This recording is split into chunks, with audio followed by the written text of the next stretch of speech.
Hi, my name is Tanya. I was born and raised in Odessa, and all my life I lived in Odessa.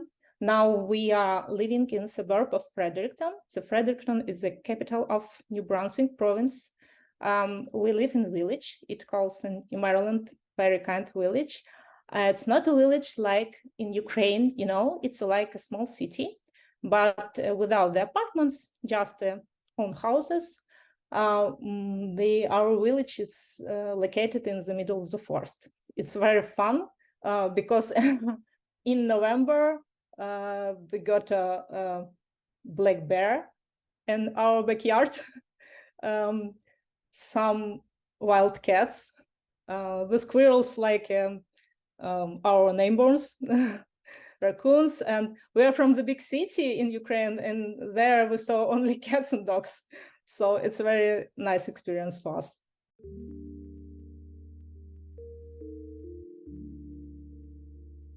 We was exhausted of life of big city. Even in Ukraine, all our vacation was in the somewhere without the people. It was a Carpathian, some places near the nature, not big hotels, just some nature without people. And we discussed with my husband, why should we go to the vacation? Let's try to live like in vacation. If we like wild nature, if we like animals, if we like, let's try. And we start checking. Okay, we saw that it's Fredericton, you know, it's the capital of province. But then we watched a lot of video. One video was, you know, from Canadian government.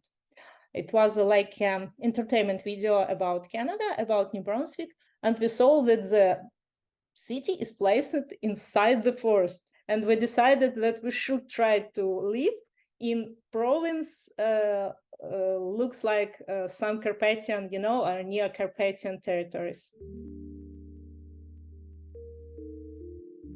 We received tickets from Miles for Migrants and Canada government. Then when we came to Canada, we received one-time financial support that the federal government shared to all Canadians. You know about this, every Ukrainians know about this. Then Multicultural Organization of Fredericton, that is short MCAF, they support us from the start from Poland, and they still support us here.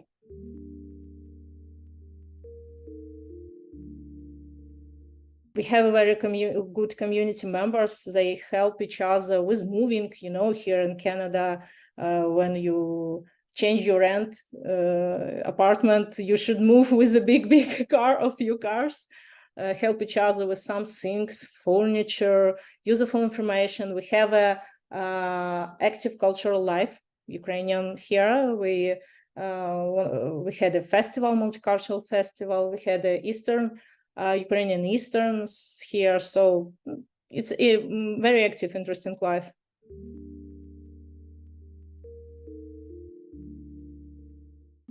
It was around months ago. We did our first trip by our province, and we goes to Bay of Fundy. It's an ocean coast. It's amazing with our family.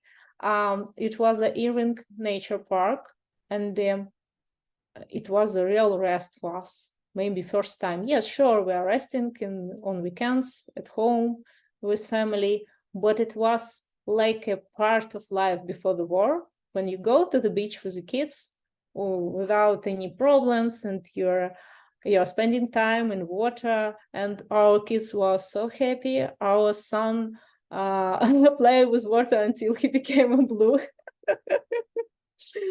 Yes, and the people around, they're so smiley because he don't hide his emotions. He's 5 years old, he's autistic, and his emotions is usually expressed more than other kids. When he's crying, everyone will cry with him. And with he is smiling, everyone is smiling with him. And everyone asks, where are you from? What's your name, buddy?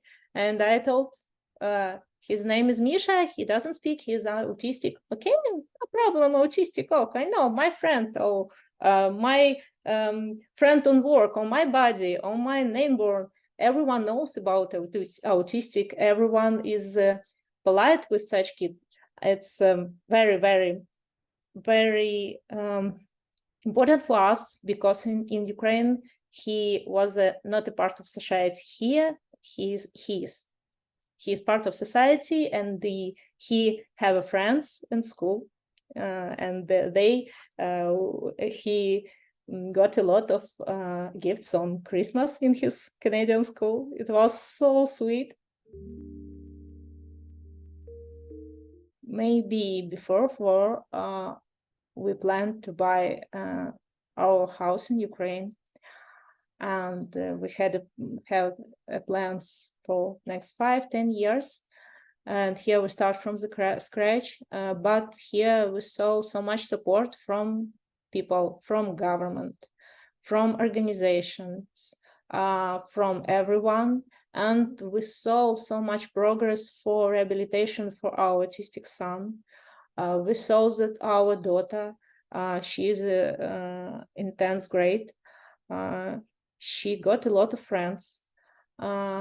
She now she is not so much stressed like was in last year in Ukraine. And before it was 2 years COVID without any school, it was distance education, then war. And for teenager, it's very hard to stay at home for whole time with some restrictions. And here I saw that my kids they're happy. Sure, they're happy. We're happy because they're happy. We understand that we will stay in Canada. We plan to obtain the permanent residence. That's the first goal for sure. After that, it may be buying a first house in Canada, not renting, and just to live a calm life, safe life. Because I don't sure how to say no, not power, but I don't want to move again somewhere. I don't do the stress for my kids. Again and again, move and move. Each month, move to each city, new apartments, and etc. So we have a big hope and the big plans. Live to Canada, stay in Canada.